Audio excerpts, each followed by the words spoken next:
اعوذ باللہ من الشیطان الرجیم بسم اللہ الرحمن الرحیم اللہم صلی علی سیدنا محمد وبارک وسلم۔ آئیے ناظرین، آج ہم کوشش کرتے ہیں آپ کو ایک ایسا زبردست وظیفہ دینے کی جس کو پڑھنے کے بعد ہماری اللہ تعالیٰ جو بھی اس وظیفے کو کرے گا اللہ تعالیٰ اس کی دنیا اور آخرت کی تمام مشکلوں کو آسان کرے گا، اس سے ہماری مغفرت فرما دے گا، ہمارے بڑے بڑے گناہوں کو معاف فرما دے گا اور ہمیں ہر مشکل سے نکلنے کا ذریعہ عطا فرمائے گا۔ اور یہ عمل بہت آسان ہے اور اللہ تعالیٰ سبھی کو کرنے کی اس کو توفیق بھی عطا فرمائے۔ لیکن اس سے پہلے جانتے ہیں آئیے کہ رمضان المبارک کے مہینے میں شب قدر میں بھی اللہ تعالیٰ کون لوگ ہیں جن کی مغفرت نہیں فرماتا۔ کچھ ایسے بد نصیب لوگ ہیں جو پورے رمضان بھی اور شب قدر میں بھی ان کی مغفرت نہیں ہوتی، انہیں اللہ تعالیٰ معاف نہیں فرماتا۔ اللہ تعالیٰ ان ایسے لوگوں میں سے ہم سب کی حفاظت فرمائے۔ نبی کریم صلی اللہ علیہ وسلم نے ارشاد فرمایا کہ حق تعالیٰ شانہ رمضان کی ہر رات میں ایک منادی دینے والے یعنی آواز لگانے والے کو حکم فرماتے ہیں کہ تین مرتبہ روز آواز دے، ہے کوئی مانگنے والا جس کو میں عطا کروں، ہے کوئی توبہ کرنے والا جس کی میں توبہ قبول فرماؤں، ہے کوئی مغفرت چاہنے والا کہ میں اس کی مغفرت کر دوں، کون ہے جو غنی کو قرض دے، ایسا غنی جو کبھی غریب نہیں ہوتا، ایسا جو پورا بدلہ دینے والا ہے، ذرا بھی کمی نہیں کرتا۔ حضور صلی اللہ علیہ وسلم نے فرمایا حق تعالیٰ شانہ رمضان شریف میں روزانہ افطار کے وقت ایسے 10 لاکھ آدمیوں کو جہنم سے خلاصی فرماتے ہیں جو جہنم کے مستحق ہو چکے ہیں۔ جب رمضان کا آخری دن ہوتا ہے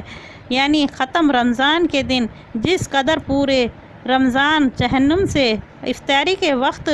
جہنمی آزاد کی ہیں ان سب کی برابر کی گنتی کے برابر آخری ایک رات میں اللہ تعالیٰ جہنم سے لوگوں کو نکال لیتے ہیں، ان کو جہنم سے خلاصی فرما دیتے ہیں۔ اور جس رات شب قدر ہوتی ہے حق تعالیٰ شانہ جبرائیل علیہ السلام کو حکم فرماتے ہیں، وہ فرشتوں کے ایک بڑے لشکر کے ساتھ زمین پر اترتے ہیں، ان کے ساتھ ایک ہرا جھنڈا ہوتا ہے جس کو کعبے کے اوپر کھڑا کرتے ہیں۔ حضرت جبرائیل علیہ السلام کے 100 بازو ہیں جن میں سے 2 بازو صرف اسی رات میں کھلتے ہیں، جن کو مشرق اور مغرب تک پھیلا دیتے ہیں یعنی پورب اور پشچم تک پھیلا دیا جاتا ہے۔ حضرت جبرائیل علیہ السلام فرشتوں کو تقاضا فرماتے ہیں یعنی ان سے کہتے ہیں جو مسلمان آج کی رات میں کھڑا ہو یا بیٹھا ہو، نماز پڑھ رہا ہو یا ذکر کر رہا ہو، اس کو سلام کریں، ان سے مصافحہ کریں، ان کی دعاؤں پر آمین کہیں۔ صبح تک یہی حالت رہتی ہے۔ جب صبح ہو جاتی ہے تو جبرائیل علیہ السلام آواز دیتے ہیں اے فرشتوں کی جماعت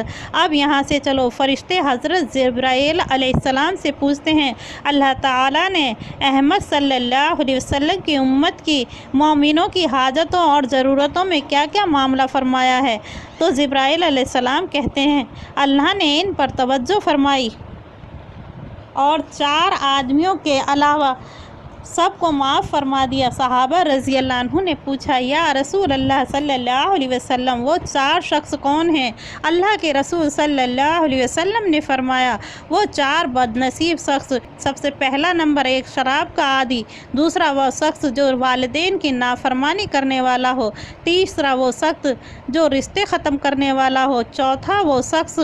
جو کینہ رکھنے والا ہو، آپس میں قطع تعلق کرنے والا یعنی جو اپنے دل میں کینہ رکھتا ہو اور دوسروں سے اپنے تعلق توڑتا ہو۔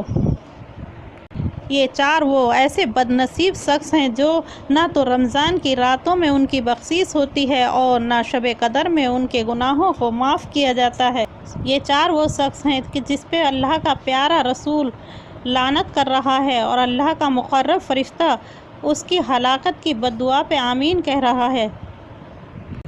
اللہ جل شانہ تمہیں اپنی مغفرت اور رحمت سے نکال رہے ہیں، اللہ کے واسطے سوچو اور بس کرو، آج وقت ہے، اللہ سے معافی کر لو، دنیا میں معافی تلافی کر لو، کل جب حاکم بادشاہ کے سامنے پیشی میں جانا ہے نہ وہاں عزت اور وضاحت کی پوچھ ہوگی، نہ مال کام آئے گا، وہاں صرف تمہارے اعمالوں کی پوچھ ہوگی، ہر حرکت لکھی لکھائی سامنے ہوگی۔ حق تعالیٰ شانہ اپنے حکم سے اپنے حقوق سے تو درگزر فرما دیں گے یعنی اپنے حقوں کو تو معاف فرما دیں گے، مگر بندوں کے آپس کے حقوق میں بغیر بدلہ دیے نہیں چھوڑتے۔ نبی کریم صلی اللہ علیہ وسلم کا ارشاد ہے، مفلس میری امت میں وہ شخص ہے کہ قیامت کے دن نیک اعمال کے ساتھ آئے، نماز، روزہ، صدقہ سب ہی کچھ لائے، لیکن کسی کو گالی دے رکھی ہو، کسی کو تہمت جھوٹی لگا دی ہو، کسی کے ساتھ مار پیٹ کی ہو، پس یہ سب دعوے دار آئیں گے اور اس کی ان حرکتوں کے بدلے اس سے اس کی ساری نیکیوں کو لے جائیں گے، اس کی ساری نیکیوں کو وصول کر لیں گے، نیک اعمال اس کے پاس ختم ہو جائیں گے، اور جب اس کی نیکیاں اس کے پاس سے ختم ہو جائیں گی تو ان لوگوں کے جن کو اس نے دنیا میں ستایا ہوگا ان کی برائیاں اس کے بدلے اس کے سر پر ڈال دیں گے، پھر اس انبار یعنی ان گناہوں کی بدولت وہ جہنم میں جائے گا۔ اپنی کثرت اعمال کے باوجود جو گناہ اس نے کیے ہیں ان کے بدلے میں وہ آخرت میں محتاج ہو جائے گا۔ ہمارے پاس آج وقت ہے، ہم ایک دوسرے سے معافی تلافی کر لیں، اپنے گناہوں کو معاف فرما لیں، اپنے دلوں کو پاک کر لیں اور اپنے ماں باپ کے دلوں کو نہ دکھا کے ان کے دلوں کو ان کو راضی کر لیں اور ان کو خوش کر لیں، ان کے دلوں کو سکون پہنچا دیں۔ اللہ تعالی ہم سب کو اس کی توفیق عطا فرمائے۔ آئیے اب آپ کو ہم اپنا وہ عمل بتا دیتے ہیں جس کے ہم آپ سے ذکر فرما رہے تھے۔ یہ ایک ایسا عمل ہے جس کے پڑھنے سے اللہ تعالیٰ بڑے بڑے گناہوں کو معاف فرما دیتا ہے۔ اگر ہم دل کی گہرائیوں سے سچے دل سے اپنی غلطیوں پہ شرمندہ ہوں اور آگے سے اپنے گناہوں سے رکنے کی کوشش کریں، اگر ہمارے کسی غلطی کی وجہ سے ہماری توبہ ٹوٹ بھی جائے تو پھر دل سے اللہ کے سامنے شرمندہ ہوں، اللہ تعالیٰ بے حد معاف کرنے والا ہے۔ اگر ہماری توبہ 100 بار بھی ٹوٹ جائے، اس سے زیادہ بھی ٹوٹ جائے، ہم سچے دل سے جب بھی اس کے سامنے جھکیں گے وہ ہمیں معاف فرما دے گا، ہماری غلطیوں کو معاف فرما کے ہم پہ اپنی رحمت نازل فرما دے گا۔ آئیے آپ کو بتاتے ہیں کہ ہمیں عمل کیا کرنا ہے۔ ہمیں چاہیے کہ ہم اس عمل کو جو ہم آپ کو بتا رہے ہیں، جب بھی کوئی مشکل اور پریشانی آئے 313 بار اس عمل کو پڑھیں۔ استغفر اللہ العظیم الذی لا الہ الا هو الحی القیوم، استغفر اللہ العظیم الذی لا الہ الا هو الحی القیوم۔ اس کو پڑھیں 313 بار۔ اللہ تعالیٰ اس کی برکت سے جس بھی مشکل کے لیے ہم پڑھیں گے، ہمارے گناہوں کو معاف فرما کے ہمیں ہر مشکل سے نکلنے کا ذریعہ بنا دے گا اور ہماری ہر مشکل کو آسان فرما دے گا، ہماری دعاؤں کو قبول فرما دے گا۔ اللہ تعالیٰ نے استغفر اللہ پڑھنے پہ شیطان سے بھی قسم کھا کر کہا تھا، جس وقت اللہ نے شیطان کو جنت سے نکالا تھا،